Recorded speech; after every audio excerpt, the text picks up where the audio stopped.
Olá pessoal, tudo bem? Sou o professor Rodrigo Fraga, professor de Física, e hoje eu vou falar aí sobre o centro de massa para vocês. Tá? Só antes de mais nada, peço que, se gostarem da aula, se inscrevam no canal, compartilhem o vídeo, curtam também, e dúvidas ou sugestões podem colocar aí nos comentários, certo? Lembrando também, vai ter uma lista, tem uma lista de exercícios na descrição, e também várias outras questões resolvidas em vídeo aí no canal, só vocês acessarem, certo? Então vamos lá. Bem, começando, a ideia de centro de massa, ok? É uma ideia, é uma forma que se tem de modelar certas situações para melhor compreensão, né? Ou melhor análise, ok? Dizendo que o centro de massa não é algo que realmente exista. Não, é uma modelagem que a gente faz na física para conseguir facilitar algumas situações. Por exemplo, olha só. Eu tenho uma haste, ok? E eu desejo, sobre essa haste com suporte, equilibrar alguma figura, né? Por exemplo, um triângulo homogêneo, tá? Ou seja, densidade constante em todos os pontos, a massa igualmente distribuída, e eu quero colocar ele sobre um único ponto, sobre essa haste, de forma que ele fique em equilíbrio estático, ou seja, força resultante e torque resultante nulos, certo? Bem, se eu conseguir achar este ponto, eu digo que eu encontrei o chamado centro de massa deste ponto. Que para um triângulo de massa distribuída igualmente, este ponto é nada mais do que o seu baricentro, tá? Bem, então esse centro de massa, a gente diz que na verdade ele é uma forma de pegar corpos extensos e considerar transformar eles, na análise matemática, em um corpo de massa pontual, né? Ou seja, é como se eu pegasse toda a massa do corpo e colocasse neste ponto, o que não é verdade, pois sabemos, né? Tem massa para cá, tem massa para cá, tem massa nesse pedaço, ok? Mas para análise matemática, esse centro de massa acaba sendo muito útil, né? Então não é uma coisa que existe, é uma modelagem que fazemos, certo? Tanto que podemos ter muito bem o centro de massa fora da figura, né? Por exemplo, um anel cuja massa também está igualmente distribuída. O que acontece? O centro de massa de um anel, teoricamente, é para ser no centro deste anel. Só que não tem massa no centro do anel. O anel tem massa na volta. Só que o centro de massa é a forma que nós temos de adaptar. De forma que se eu prender com um cordão, ou dois, melhor, prender dois cordões nesse anel e neste ponto que intersecta os cordões, colocar em cima do suporte, eu vou ter esse anel equilibrado, né? É um princípio de que eu consigo pendurar várias coisas com cordões, né? Justamente se alinhar com o centro de massa, certo? Então, o centro de massa ele entra nessa ideia de eu conseguir adaptar figuras extensas, que seriam mais difíceis de eu trabalhar, né? Em pegar pedaço a pedaço, eu coloco tudo no único centro e consigo fazer essa consideração em certas análises, né? Lá, por exemplo, nas ideias de torque, que sempre aparece uma barra homogênea, né, com a massa igualmente distribuída, o que acontece? O centro de massa, onde o peso é aplicado, se a barra tem comprimento L, o centro de massa da barra é sempre no ponto médio, L sobre 2. Mas isso por quê? Porque nós temos uma barra homogênea. Então, neste caso, o centro de massa, que vai ser o centro onde é aplicado o peso, é como se a massa estivesse toda naquele ponto, vai ser justamente o centro geométrico, né? Então, o centro de massa coincide com o centro geométrico com figuras de massa homogênea. Agora, se tem mais massa para um lado ou para o outro, daí tem outra situação para se analisar, né? Aqui no nosso caso, vamos trabalhar com partículas, ok? Então, bem, isso é uma justificativa de como lá no torque a gente considera isso. Como é que eu vou considerar que está neste ponto se eu tenho barra para todos os lados? Bem, porque o centro de massa é uma definição que usamos para conseguir trabalhar melhor aquela situação, né? Claro, em outras situações, se eu quero trabalhar torção, outros pontos mais, falando de engenharia de materiais, né? Daí já não convém trabalhar com a ideia só de centro de massa, tem que ver pedaço a pedaço. Mas para situações de estática, convém utilizar, né? Ou quando a gente tem corpos com dimensões muito menores que as distâncias que elas estão sendo referidas ali, ok? Mas bem, então, este centro de massa, ok? Aqui com figuras geométricas, com massa homogênea, tem centro coincidindo com o centro geométrico. Agora, se eu tenho um sistema de partículas, por exemplo, eu vou dizer que eu tenho duas esferas. Uma esfera que eu vou chamar de M1, ligada por uma haste a uma segunda esfera que eu vou chamar de M2. Basicamente, eu tenho o desenho de um altera aqui, certo? Se essas massas são iguais, é bem lógico dizer que o centro de massa é justamente o centro entre elas, certo? Mas agora, se essas massas não são iguais, se M1, por exemplo, é 1 kg e M2 é 3 kg, e colocar aqui a distância entre essas duas hastes, colocar 80 centímetros, certo? Onde é que está o centro de massa dessa figura? Né? Bem, temos um cálculo para se fazer, que é com relação à coordenada, né? Bem, geralmente a gente trabalha sempre no plano cartesiano. Plano cartesiano, composto do eixo x e o eixo y. Ok? Um sistema de coordenadas, sempre uma coordenada x, uma coordenada y.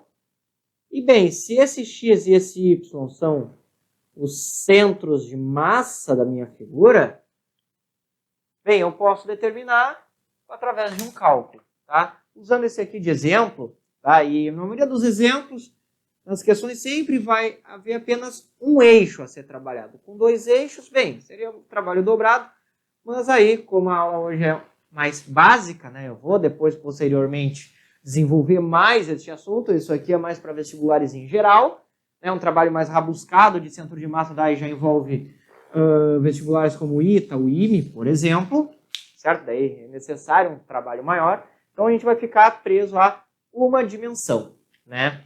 E bem, o x do centro de massa, ou seja, a posição do centro de massa entre esses dois corpos, é igual ao seguinte: é uma soma de dois produtos aqui neste caso, que é assim, x1, m1, x1. O que é m1 e x1?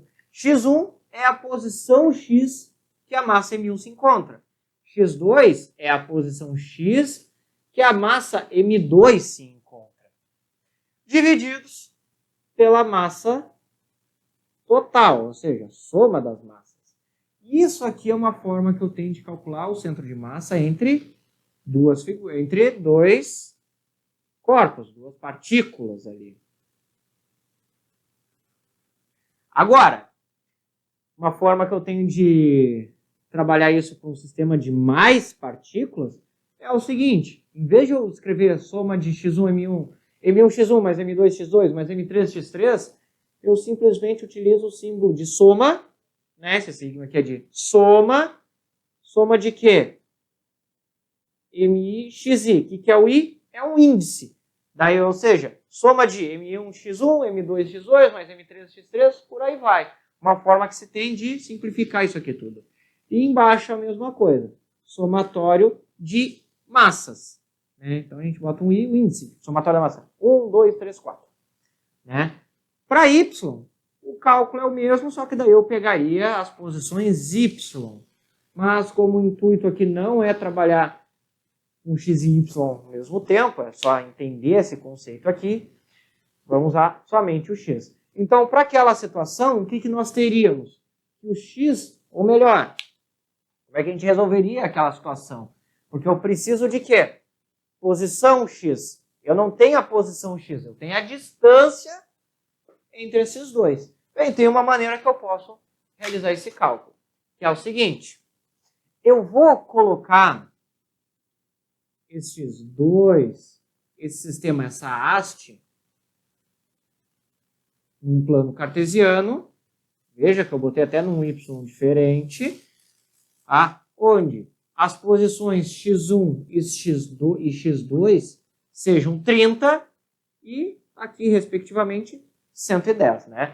Afinal, um está a 80 centímetros do outro, então faça a soma. Essa é a posição. Se eu quisesse a posição y, bem, pegaria o y deles, só que não nos interessa aqui, apenas o x. Então, veja só, como é que eu faria? Aqui, x do centro de massa seria m1 vezes x1, que é o primeiro, ou seja, 1 kg vezes 30, mais m2 vezes x2. m2 vale 3 kg e x2 110. Divididos pela massa total, que é 1 mais 3, que é 4 kg. Certo? Então aqui, 30 mais 330 divididos por 4. Aqui vai dar 360. Divididos por 4, temos então o valor 90. Como eu trabalhei com centímetros o tempo todo, o meu x vai se dar em centímetros. Bem, o que significa isso? Veja só, que o centro de massa vai estar na posição x 90 centímetros, né? E se eu analisar as distâncias, olha só, do centro de massa até o M2, temos 20 centímetros. Da posição do M1 ao centro de massa, temos uma distância de 60 centímetros, certo? Isso tomando esse eixo de referência. Tem uma maneira que é um pouco mais fácil de se fazer, e daí tu vai fazer um cálculo a menos desses aqui, que tu encontra exatamente os mesmos resultados. Por quê? Porque a questão não vai te dar justamente um plano cartesiano e colocar as partículas lá. Dificilmente isso vai acontecer. Se acontecer, usa a forma como eu escrevi aqui. Mas a maioria das questões pergunta a distância que uma das determinadas massas estão do centro de massa. Né? Então não te dá um plano de referência, um plano cartesiano. Tu pode escolher teu próprio referencial e a gente vai ver que vai dar exatamente a mesma situação. Né? Estes valores, que são os mais importantes, não vão se alterar se a gente mudar o referencial. Tá? Veja só então, colocar aqui agora, só apagar aqui antes, né? Vou apagar aqui mesmo. Este cálculo. E este ponto. Ok. Bem, então, olha só. Eu vou, né, como eu tenho liberdade para escolher onde eles vão ficar, eu vou colocar M1 e M2 numa posição onde, por exemplo, a massa M1 simplesmente vai coincidir com a origem. Né? O que eu quero dizer com isso? Eu vou colocar a massa M1 na posição x igual a 0. Em consequência, a posição x2 vai ser os próprios 80 centímetros. Tá? Pois é a distância entre eles. Certo? Daí como é que fica o cálculo para o centro de massa? X do centro de massa seria M1 vezes 0, ou seja, 1 vezes 0. E ó, eu vou poder cortar isso.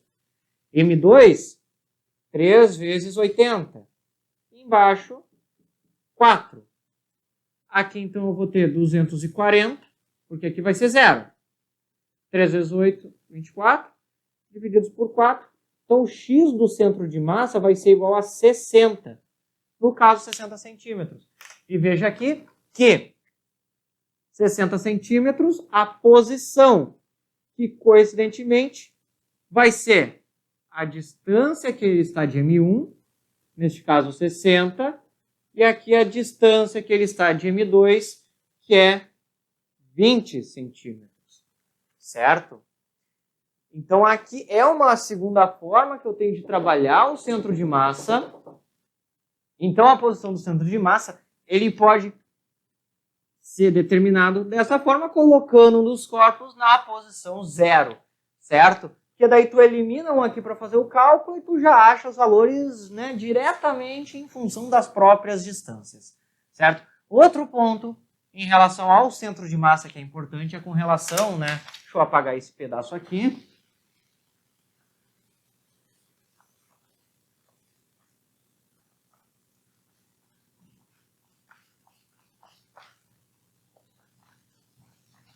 Aí. É com relação a forças internas, né? Pegando essa haste aí novamente, mas ali, forças internas. Tá? Bem, forças internas, uma coisa que é colocado já, que devemos saber, é que forças internas não alteram o centro de massa. Primeiro ponto, não vai alterar o centro de massa. Por exemplo, seguinte, pega aqui, né, 2 patinadores, certo? Ali com os patins, tá? Desconsiderando, né, o atrito numa pista perfeitamente lisa. Ok? Não sei desenhar muito bem, mas...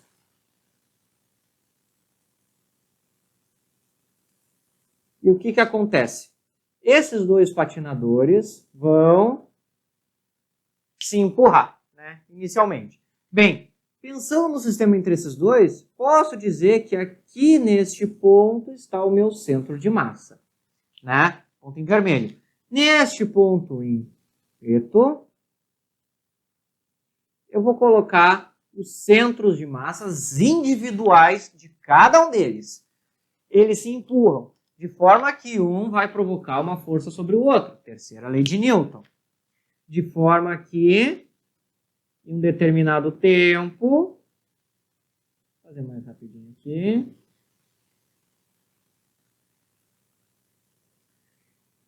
Em um determinado intervalo de tempo, eles sofram um deslocamento. Aqui que falando e desenhando não consigo direito. Aí, bem que eu não sei desenhar direito, né? Mas bem, olha só. De forma que os centros de massas individuais deles se deslocaram, foram para uma região do espaço, né? Sofreu um deslocamento, uma velocidade, V', certo?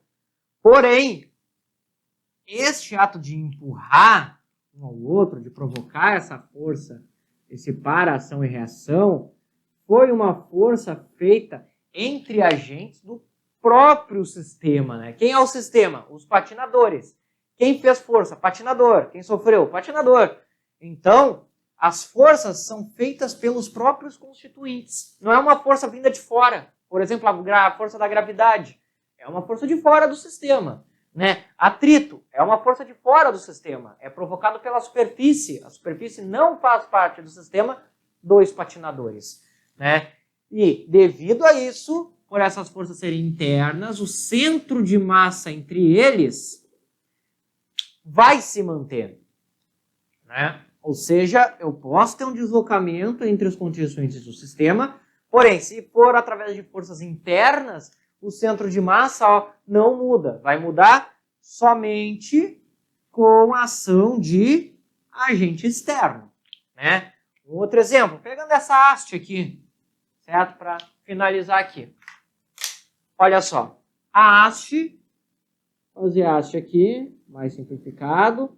Aqui o M1, a massa M1, e aqui a massa M2. E eu vou colocar esse sistema para sofrer uma rotação, né? Ou seja, eu vou pegar, comecei a girar ele, mas girei do alto, toquei para cima girando, como se fosse um pino, um bastão, certo? Bem, o centro de massa está mais próximo de M2, como a gente viu, até pelo fato de ele ter mais massa, ok? E aqui vai ter uma certa velocidade angular constante. Primeiro ponto, o centro de massa, se eu estou num sistema girando e não tem nenhum outro agente externo, apenas isso, essas duas partículas irão sofrer rotações de tais maneiras que serão em volta do centro de massa. Então, aqui seria a trajetória de M2 em torno do centro de massa, né? E aqui seria a trajetória de M1 em torno do centro de massa, né? Ou seja, teríamos isso aqui mais ou menos, ó. Não teríamos uma rotação num centro, num dos extremos, não. Teríamos em torno deste ponto, como se os dois estivessem girando. Esse gira assim, com um raio menor, e esse gira assim, com um raio maior, né? Certo? Que é um ponto, por exemplo, que é o que causa o chamado movimento de precessão na Terra, que é justamente entre a Lua e a Terra, temos um centro de massa que não é o centro da Terra, certo? Na verdade, é quase errado dizer a Lua gira em torno da Terra. Na verdade, gira em torno do centro de massa, só que o centro de massa está dentro da Terra. Então, gira em volta da Terra, tá certo. Certo? Mas este movimento, esse centro de massa deslocado, faz com que a Terra tenha um movimento em torno desse centro, que causa um movimento de precessão. Por exemplo, né, as órbitas elípticas de Kepler, elas são elípticas porque o Sol está fixo no foco de uma elipse.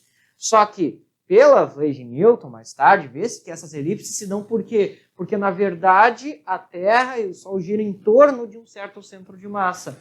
Só que esse centro de massa é praticamente o núcleo do Sol, o centro geométrico, o centro de massa do Sol. É muito próximo, a ponto de ter uma diferença mínima, certo? Mas que Newton conseguiu depois encontrar aí com as leis da gravitação, ok? Mas bem, a Terra gira em torno do Sol, né, pois o centro de massa está basicamente dentro dele, certo?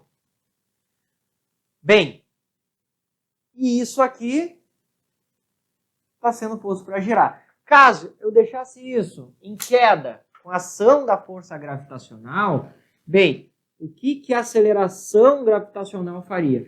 Faz com que os corpos caiam verticalmente para baixo. O que ele vai fazer com o centro de massa?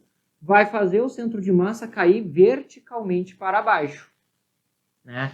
Então, eu vou ter essa haste girando enquanto cai, porém, né, vou botar aqui o M2 agora, ele está girando, e fazer aqui o M1, que ainda está girando, né? Certo? Eu vou ter M2 e M1 em posições de forma que mantenha as distâncias do centro de massa. Ótimo. E o centro de massa cai em linha reta. O centro de massa se comporta como um corpo pontual. Então, se eu tenho uma força vertical para baixo, ele vai sofrer uma aceleração vertical para baixo. Então, ele vai fazendo isso enquanto cai, né? Ou seja, os dois estão girando enquanto caem, certo? Mantendo aquelas órbitas circulares. Então, a gente tem uma composição aqui, né? Um movimento de rotação com de translação aí, certo? E aí é um outro ponto em relação a centro de massa, certo, pessoal? Bem, falando em centro de massa, alguns aspectos mais importantes, aí, mais gerais, tá? Que vai cair em maioria dos vestibulares, né?